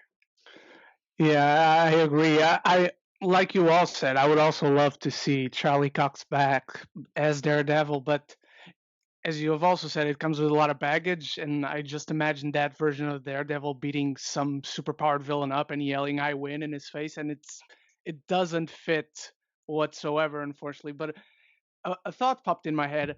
Any of you have, at least, does someone pop in your head when you think about recasting Daredevil? Oh man, Ben I have to think Affleck. about that. Yeah, Ben Oh, that's Affleck, good. right? Hey, that We movie's have to not see that that. bad. Not the R-rated, I M-rated edition. I don't hate on it. I mean, it certainly No. has its No, issues I- and yeah. scenes you can hate on, but I think its reputation is just tied to a bunch of other stuff that's not. Yeah. If you actually Mhm. sit down and watch it and realize where the comic book genre was at, it's not nearly as bad as people say. And the action in it is actually done pretty well. True. Yeah. Yeah. Besides, I obviously, the playground sequence. You know who The- actually I think could be really well. The playground sequence is just that's just 2003. Right, exactly, exactly. Yeah, It's yeah. from its era. It's not even. Yeah, exactly. I actually think that Dan Stevens would be a really good Matt Murdock. Ooh, He's not. yeah. That's really good. He doesn't get a lot of credit for being as good of an actor as he is, probably because he's taking movies like Call of the Wild, where he's like literally a live action cartoon. Oh my god. True. That was Like, And I like that but, movie, like, but I agree.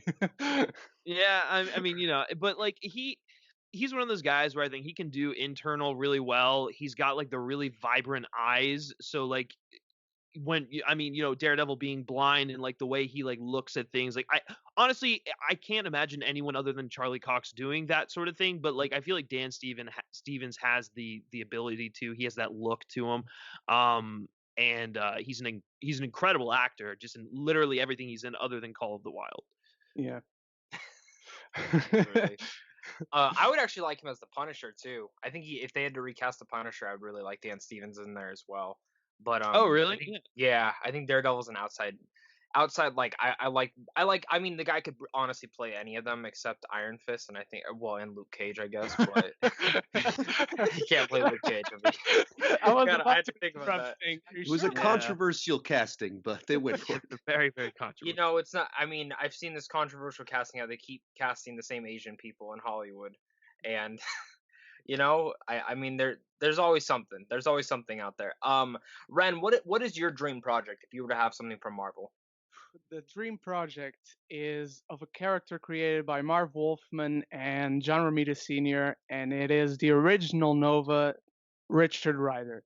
I loved this story arc ever since I read it like 10 years ago, or maybe 11, 12, something like that.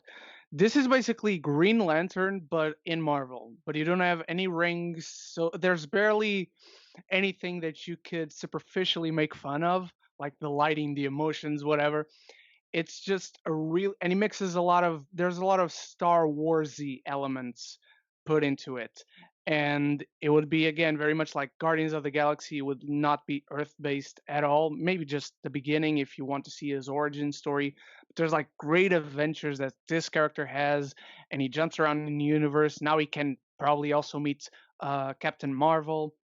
The interesting thing for me about Nova is that he's alone. When he gets like the powers to be a member of the Nova Corps is gone, and he just has his helmet because his helmet has a sentient being in it, and so they talk to him. He's also connected to the Supreme Intelligence, which I guess now is gone, or at least not connected back to Captain Marvel. But you can just bring a lot of stuff that already exists in the MCU with this character. So I think it's ripe for potential. I've been praying for it ever since Guardians of the Galaxy. I'm the one guy, however, that did not ever want him to be in Guardians of the Galaxy because I want him to be introduced in his proper movie. He's just an incredibly interesting character. And I know most people are fans of the Sam Alexander version of the character. I would be kind of disappointed if they announced that that was going to be the version of the character that they bring on, but I would accept it because I just want to see the types of adventures that these powers, this Nova Corps, this space trek brings onto the MCU. I want him so bad in this world. I'm actually surprised he hasn't been in any of the Guardians, to be completely honest. I know you said you don't want him in there, but I'm shocked that they haven't like he hasn't popped up in any of them. And I was actually expecting when 3 was supposed to come out, whenever it was, before the whole James Gunn thing, I was actually expecting him to show up in there. I don't think that'll happen anymore. I think that'll pretty much just focus on the Guardians stories and not really introduce anything new, and kind of just let James Gunn finish his thing and then leave. But I mean, Nova is one of the main characters that I'm again surprised that we haven't. What about you two? Are you guys excited for Nova? Do you guys know who Nova is? Yeah, I'm not I as mean, familiar. I mean, I'm familiar with the character, and like I'm pretty sure they're like working on trying to bring him in there in some capacity. It just only makes the most sense. I think we'll probably get Adam Warlock before we get Nova, but yeah, I mean, it'd be cool to see him. Yeah. Yeah, I agree. All right. It's your turn, Zach. Your dream project. I mean, I could go through a couple. I mean, I want a live action Spider-Verse, but that's like throwing it out there. I think everyone freaking does. With Andrew Garfield and Tobey Maguire, that movie would make $1 billion. But I want Kraven's Last Hunt. I mean, that's they've talked about a solo Kraven movie. I don't necessarily know if I want a Kraven solo movie. But if they were to do one, I would want Kraven's Last Hunt. I think, especially with Spider-Man 3, how he's kind of outed into the world, I think Kraven is the next logical villain to kind of place in there. I don't know if we'll actually get him because he's a little out there as a villain. And you could either end up in Jamie Foxx territory as how he was playing Electro, or you could actually get a really serious version of Kraven that I think would be really unique. He's one of my favorite villains in like the whole Marvel space. And when it comes to Spider-Man, I the only thing I really hope for is that with Kraven, if they were to do Kraven, it leads into the Sinister Six, which I have to imagine they're attempting to try and do again, which is just something I want. And then I would love to see Norman Osborn be the leader of all of them, and kind of just bringing them all together to go after Spider-Man, and Spider-Man having to deal with it in his own sort of way. That's just something I've been wanting to see in the live action space for so long, and I feel like Sony has been trying to get there, but every single time there's always some big wall that's just blocking them from getting there. And I really do hope that eventually with this incarnation they can actually do it and get over that hurdle. It remains to be seen. I think this next Spider-Man film will actually show us, though, if that's kind of where it's going to be going, to be honest. If it's not hinted at all in that next Spider-Man film, then I'll be kind of shocked, to be honest. I remember when people were talking about Far From Home, the end credit scene at the end, I was like, oh, it has to be like Norman Osborn. It has to be Norman Osborn. And then it was J. Jonah Jameson, which still shocking, still very excited to see that. But I was very much sitting there like, okay, he's flying through the building. It has to be Norman. It's gonna be Oscorp, something small like that, and it wasn't. So, stuff happens like that, but. All right. And do you have any ideas who you want to cast as Kraven? So I saw a picture of Jason Momoa, and I know he's already playing Aquaman, but I think he would play a pretty good Kraven. But I think he would probably falter into that whole too goofy, too serious. So I honestly, Liev Schreiber. I love Liev Schreiber as a Kraven. I thought he was honestly one of the better parts of X-Men Origins, and I think he's a very underrated actor when it comes to that. So I think Ray Donovan got canceled, so let him be Kraven. Let's see him play this. How about you, Griffin? Jhamon Hansu. I think he'd be perfect. Oh, that's really good. Kill it. It's a total outside the box pick. It's like not someone you would immediately think of. But if you think of Craven, you think of like the kind of like calculating and like really intimidating sort of persona that he has, and like he treats the whole thing like a game. I think like Hansu could like really just knock it out of the park. I know he's That's a already really like good choice. in Guardians, so like it's Oh not yeah, that's true. possible, but like yeah, I think he'd be great. That's a really good pick. inspired. How about That's a you, really Sean? good pick. Pablo Schreiber, Oh, Leaves half Oh, brother, who's also a very big, tall, muscular guy that can do play a villain and intense and have a charisma on screen. that would be, man. I'm all for wow, that. that's really good. Mm, Those yeah. are both really good choices. I might I'm change going. mine. Look, I was really excited about the one I'm going to mention. Now that you all mentioned yours, I'm going to be the most underwhelming one. Not only he's old, but he's now doing a bunch of movies that are less stellar, let's say that. And I keep telling people that he's a good actor, but he keeps doing bad movie after bad movie. And again, he's kind of old now, but Gerard Butler Ooh, would be a good pick for me. what He's do you got the mean? Den of he's Thieves was fantastic. I actually like Den of Thieves, and he was in that Yeah. with Paul Schreiber. But I was like, didn't he just do a Yeah. movie with Pablo? Yeah, I really like yeah. Gerard Butler. And Yeah. even as much as all these movies that everyone else doesn't like, I like all of them. Now, granted, I understand why you guys don't. That's the movies I grew up on. Was he's doing the current version of them with maybe no originality, but I have no. He was a movie star in the wrong era. He was just 15, 20 years late. But Yeah. I'd be totally fine with if he got something like that. That'd be cool. What is your guys' favorite Gerard Butler movie? Like when you think of Gerard Butler, you're like, damn, I love this movie. This is the one I love rewatching him because of him. I mean, it has to be 300, right? Like I that think so. Yeah. movie that ultimately made him. Yeah. I mean, Right. No, I find Olympus And Has the Fallen Bounty really Hunter. underrated. Oh, the Bounty Hunter. Hey, or the Ugly Truth. You know, or the Ugly Truth. honestly, that one I'll throw in.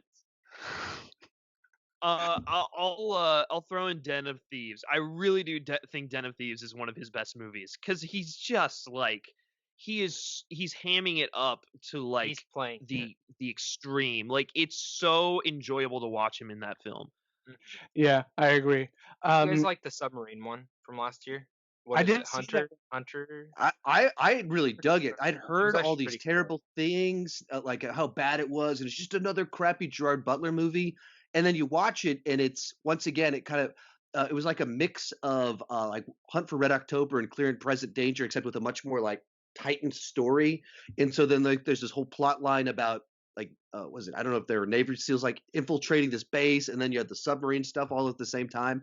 And so I really dug it because all those types of movies, I really enjoy those. So I was like, the title was stupid, but the movie itself, I think, with the better title, might have gotten a little bit of traction. And maybe if people, Gerard Butler didn't do so many projects that make people roll their eyes. But I enjoyed it. His the new trailer for his next one just came out, Greenland. I haven't seen it, but it's a disaster movie supposedly, so Oh, it's going to be wasn't he interesting. just in a disaster movie? What was the one when he has to- Geostorm, the all-time Oh, classic. Yeah, I didn't see that. Oh, Geostorm. Was it man. good? Griffin, you want to answer that question? I mean, no. What was worse, Midway or Geostorm?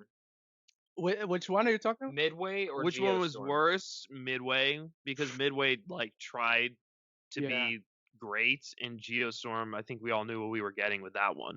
But like it's still bad. But like Midway is genuinely unwatchable. That is a fucking I terrible remember movie. this lady came up to me at my work and she was like, "What movie should I see? The Farewell or Midway?" And I told her The Farewell. And then she read that there were subtitles, so she didn't want to watch it. And she went and saw Midway, and she said it was one of the worst films she's ever seen in her life. I said, I straight up told you, do not go see Midway. I don't know why you went and saw it. Like, There's also subtitles in Midway, so I don't know why. I had a guy. It's true. I had a guy in my comment section just go off on me. And compared to you guys, I was very kind to Midway. Like I didn't. Once again, like Roland Emmerich is this product of the '90s. So once again, those like from my era that has me. I have a certain affinity for some of that. And in the comment section, this person, because I was critical of things, I did point out the numerous flaws with it. This person's like, people actually died, and you're making jokes about people's accents, and you're making jokes. How dare you? It's like, I'm making jokes about bad acting. I'm making jokes about a guy from England trying to sound like he has this 1920s Oh, New Jersey accent or whatever. Yeah, I mean, yeah. that's not the same thing as making light of people dying.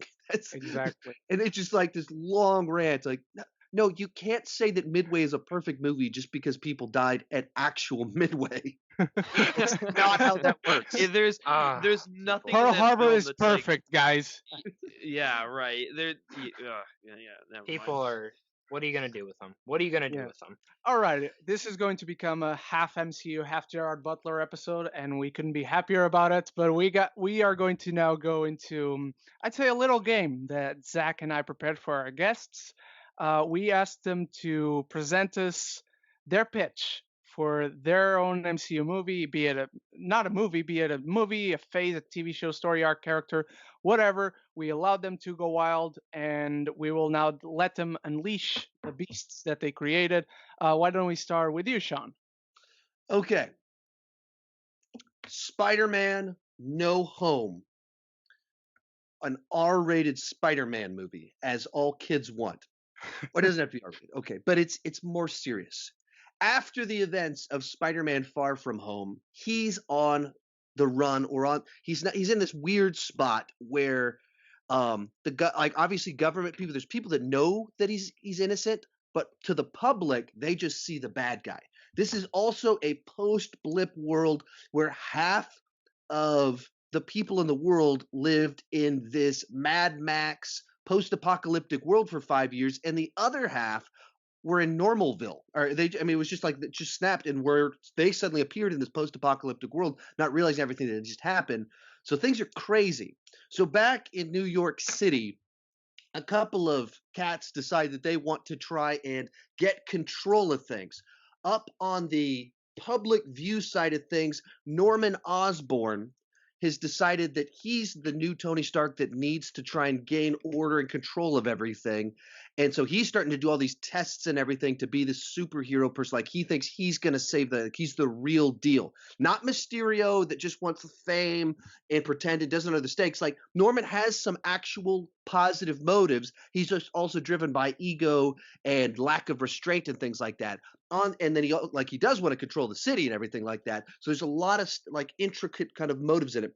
Down on street level, Kingpin realizes there has never been a better time to just step in and take over everything because it's in shambles. He's the mastermind. He's the one that can pull this thing to organize it, make things happen.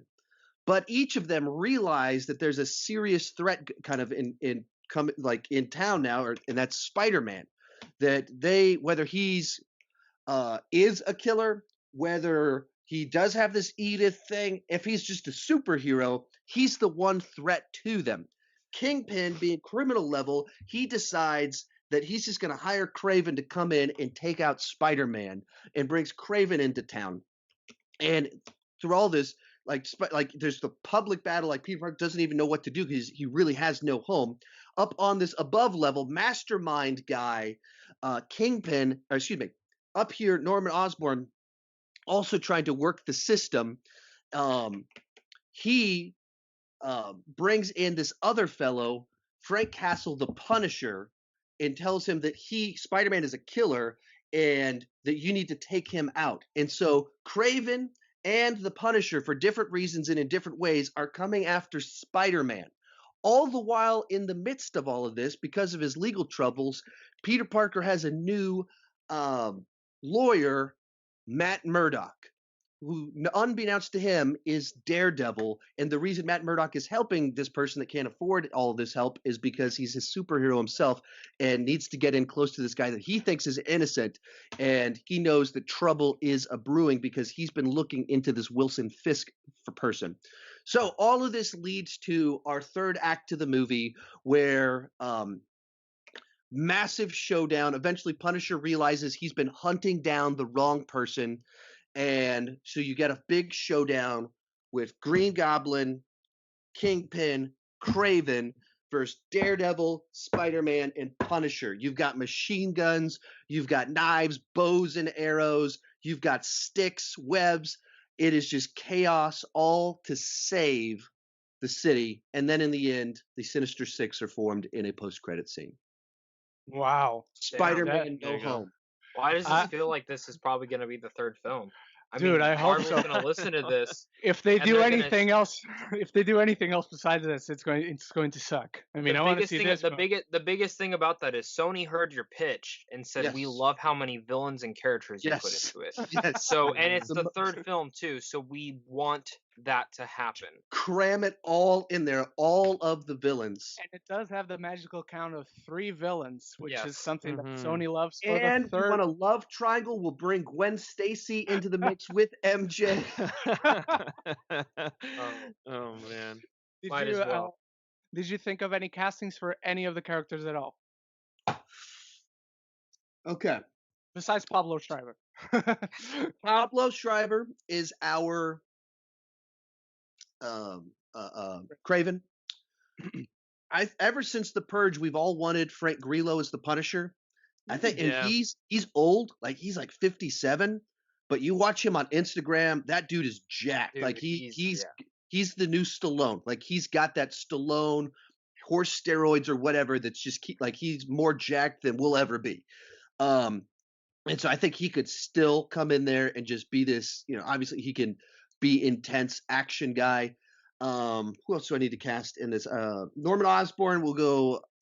Bryan Cranston. We've all wanted Cranston to be in a comic book movie. If he's not going to be Lex Luthor, he'll be our version of Lex Luthor inside of the MCU. We got to pull somebody over, and then I can't recast Kingpin or Charlie Cox. We'll just bring them right over. Yeah. All right, Okay. sounds Because I good. just don't have any ideas really is what's happening. Sweet. So, Griffin, I'll cut that let's part. hear- I'll cut yeah. that part. So, Griffin, let's hear your idea. Okay, well, I mean, mine's not really like it would be a just like a one-off sort of thing, kind of like a Watchmen series, like a limited series on like Hulu or whatever. And it would be basically I don't know if you guys have ever read Marvels, but like Yes, it's my favorite one of all time from Marvel. Yeah, exactly. It'd be an adaptation of Marvels because I think there's like 2 ways you could go with that. So for those of you who aren't familiar with that comic run, it's written by Kurt Busiek, and it's an Alex Ross drawn comic series. So you already know it's got this like mythic, gorgeous, like Renaissance art to it. But basically, it shows the Marvel universe from the perspective of just like of like an everyday person. And it's set in it starts in 1939 and then it goes up until like 1974. So it shows like the Marvel universe in its like golden age where all these heroes start like popping up and stuff. And so it follows this news photographer, Phil Sheldon. And so like it basically starts where like the Human Torch is created by scientists, and like he goes and he catches an asteroid and he saves a bunch of people. And basically when that happens, this young aspiring photographer is sitting there and he watches the whole thing unfold next to a young J. Jonah Jameson, which is really kind of interesting. And so they're like shocked by all this and like confused as to what this all means for the world that they live in. And so basically more heroes start popping up. So you get Namor makes an appearance and he like fights the Human Torch and like they cause destruction and whatnot. And so Sheldon starts to be afraid. He doesn't really know what to make of these people, and he thinks that they're like ultimately going to destroy the world. And so like he's like super down and like he doesn't even want to have kids anymore, and so he breaks off the engagement with his fiance. So all of this happens, and then they enter World War II, which is not really the perfect scenario for any of these people. But the thing that gives him hope is the emergence of Captain America. And so Captain America comes and he kind of changes Sheldon's view on these Marvels, as they're called. And so during wartime, Sheldon becomes, I believe, like a war correspondent in Europe. And so he gets to see Captain America firsthand in action and see like what what he's doing. So then you fast forward to like the 1960s, and like he's married with the girl he was originally supposed to be with, I believe. And then he has 2 kids. And so like, there's 2 super teams now that are in existence. There's the Fantastic Four, and then there's the Avengers. And Captain America is like a hero from his youth, and he's returned. And so it gives him like hope and optimism again. But there's also these mutants that are around, and so the public begins to kind of become afraid of them, similar to like the X-Men comic books. And so then from there, it basically goes into Days of Future Past, where they have these Sentinels that are trying to kill the mutants. Like Reed Richards and Sue Storm are like getting married and stuff like that. And so it's like there's a balance of just like these horrible events going on, and like the people trying to give like there's like a positive side to these heroes, and so he's trying to still like grapple with like how he ultimately feels about them. But so like after Sue Storm and Reed Richards get married, these Sentinels kind of are unleashed during a debate where Professor X is like on stage, kind of like making his case and whatnot. So then they malfunction, they go rampant throughout the city. A bunch of mobs form, they attack and they destroy everything. And then Sheldon's out there trying to help people who are affected by these attacks. But then there's these like newly repaired Sentinels that are like brought in to like stop the mob. And then like he goes home, and then it's just like another time jump and whatnot. So then it goes to the 1960s, and then it's all about like Tony Stark and like Spider-Man, and there's like a bunch of stuff that happens in there. I don't want to really like give too much away because it's just a really interesting story. But basically what happens is like he towards the end of okay, let me back up. So the stuff that happens with the Spider-Man stuff, it's basically the recreation of Gwen Stacy dying on the bridge. And so like he has to experience that. And so then it's like after that he realizes that like his entire faith in like heroes and whatnot is just completely shattered. So he goes home and he retires. And then there's just like an amazing ending to this thing where like he goes to hang up the camera, but he takes one final photo. It's of like his wife and this like another guy, and then these like this like normal kid.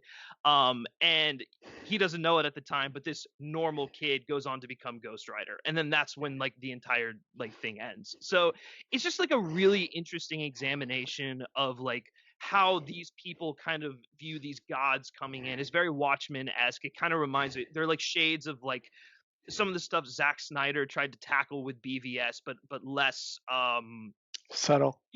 Yeah, right. Yeah, less. It's a little more subtle. It's definitely more nuanced, and it's throughout like several decades. So you see both the good and the bad, and you get it from like a third person perspective. So you're not like, I mean, obviously you're invested in people like Spider-Man and Captain America, but like it's through the lens of someone else, and it's through the lens of a photographer. So it's like you get to see these like snapshots of like these iconic moments throughout Marvel Comics history. I think that would be an unbelievable limited series that Marvel and Disney, well, I don't know if Disney would ever go for it because it's kind of like dark but like immature, but if they ever did, it would be something that probably could rival like a Watchmen series or something like that. Yeah, This sounds amazing. I've yeah. never heard of this comic book at all, and I'm like looking up how to buy it right now because now I want to read it. Yeah, this sounds incredible. What year did this come out in? 94. 94, yeah. 94. Yeah, okay. yeah. This sounds great. And honestly, I'm loving both your guys' ideas. So I think we're gonna leave it up to our comment section to kind of say who had the better pitch, what film would they rather see.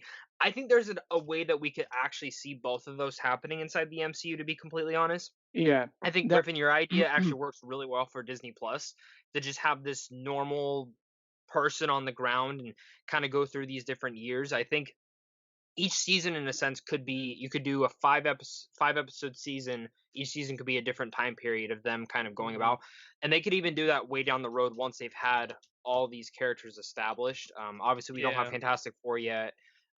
Eventually, I'm assuming probably in the next 10 years we'll have another Fantastic Four movie. I think it's just Hope so. literally like at the point of time of waiting. And then Well, and Sean's literally sounds like the next Spider-Man film. yeah, Yeah. right.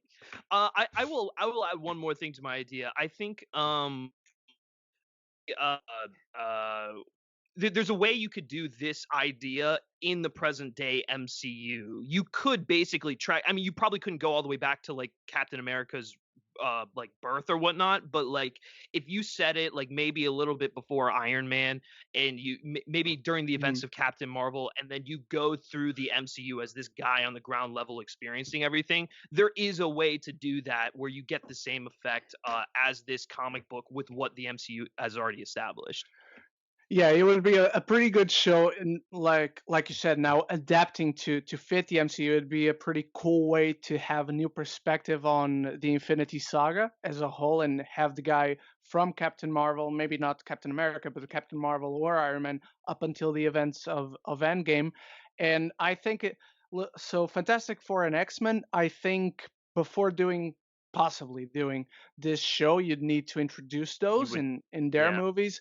But like Namor or you mentioned Ghost Rider at the end, that could be very well the introduction of those characters into this universe from the audience's perspective. It's based on my favorite all-time work from Marvel, so it'd be unfair of me to vote, but I love both your projects. I would die to see any of these happen. Seriously, Zach, do you have any other project you like to add?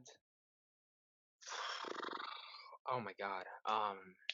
There's so many. I mean, House of M would have been the one, but I think that's the WandaVision's gonna kind of be their version of House of M, so I can't really like go into that. Honestly, personally for me though, I will say this: when they bring in Fantastic Four, I would rather them do a Doctor Doom film first and then do Fantastic Four. I think Okay. switch it up, do Doctor Doom first, already establish him in this world. I saw a theory of where someone said during Endgame, with pretty much half the heroes being gone, this is the perfect time for Doctor Doom to kind of take over and start making his world domination plans. And since Black Panther was gone, that would have been his perfect time to kind of be intertwined within the Wakanda. So I saw that fan theory and I thought that was a really cool concept if he were to be the villain of Black Panther 2. Or in some capability, kind of have him be interjected into there, maybe not be the main villain, because I know a lot of people have talked about Namor being in there. I personally don't care for Namor, if I'm being completely honest. I've never really cared for that character. He just looks he's just like another Aquaman to me. And I mean, I haven't really ever cared about Aquaman till that last comic book run, like how long ago, and then Jason Momoa's version of him. But I think that's who I think I would want a Doctor Doom. What about you, Ren? I have an idea for Fantastic Four, and that's what I wanted to pitch to you guys. So basically, Fantastic Four, we begin the movie in the 1960s, where they start to do their experiment. They get to know each other a little bit and whatnot. We start to care for them because it actually has character development, unlike the previous Fantastic Four movies. And then when they do their experiment, of course, things go wrong. They enter into another dimension, and they quickly, from our perspective in the movie, get out of there. And they still get their powers from that other dimension, which is the negative zone, and we will have Annihilus as a teased villain. But once they get out of the negative zone and back into the real world, it is 2023, which is the year after the snap, when everyone comes back after Endgame. So now they're very disoriented. It's now several years into the future. They try to accustom themselves to their new life and adjust to this very big change. Johnny Storm gets sent to the same school that Peter Parker is in, but neither of them know that the other one is a superhero, and that will be our obligatory other Marvel actor cameo in the film. As this is going on, the Thing is trying to deal with this big change. And of course, in this journey that went wrong into the negative zone, Victor Von Doom was also there because he was their friend. But as they try to adjust to their new life, Victor Von Doom is the one who separates himself from the group and goes back to his home country of Latveria to get himself checked and check his burns because he is not a human garbage can as the 2015 movie tried to make us believe. He got severely burned, and so he's eventually going to put that suit that we love on. But he's going to put that because he's also getting accustomed to this change. But he sees this man with a suit of iron, saving the world several times over. And when that man with a suit of iron is killed in battle, destroying Thanos. He didn't bring everyone back. He destroys Thanos. He gets inspired by him and also tries to make himself the new Iron Man in the eyes of the people of his home country, Latveria. Meanwhile, this will just be a snippet, and Victor Von Doom will be doing his own thing because we will not be using him as the main villain of the first movie.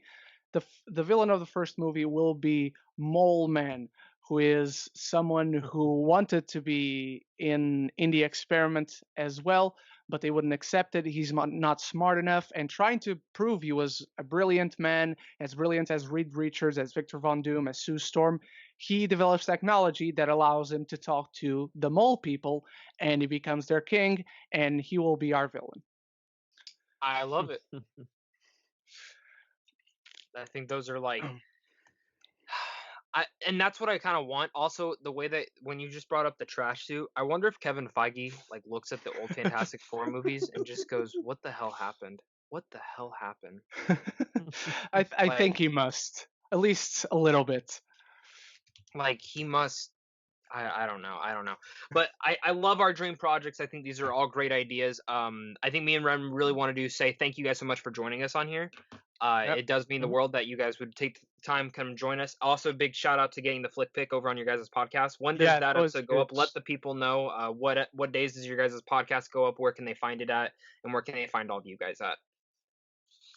Yeah, so we don't have a set day on when the podcast goes up just because some of the way that we kind of run things, try to get different people. And so it varies, but it's normally Wednesday, Thursday each week. I think next week we're actually going to experiment with a live episode. So that'll be a lot of fun. But you can find it on all the different podcast places, just the Sean Chandler podcast, just a place to talk movies and nerd stuff too much. And so whatever people are talking about, that's what we want to talk about. And then we want to bring interesting people in that also like to talk about movies and have the conversations that we have behind the scenes. Just have it on the podcast. You can find me on all the different social media places with a bunch of different names because I didn't do social media very well. So Kirk Never Died, which is not a very good Twitter handle. And then Sean Talks About on Instagram. And then if you go on the YouTube and you type in Sean Chandler, you'll either find a NFL player or a guy that looks like me and talks about movies. It's the one that looks like me and talks about movies. That's funny. For me, it's a soccer player. So that's funny. For me, it's a Star Wars character. So there you go. He used to be a college football player, so it was a little bit funnier because I'd say college football player because it just adds that little like age difference in and everything. And then he made it to the NFL, and it kind of ruined my little joke. It just doesn't flow quite the same anymore. But he's in video games now. Someone just like was playing the newest Madden or something like that. He's like, "Hey, look, you're in the new Madden game." I was like, "Sort of, yeah, totally. That's me." Yeah. What about you, Griffin? Talk about your Essential series that's starting soon as well. Yeah.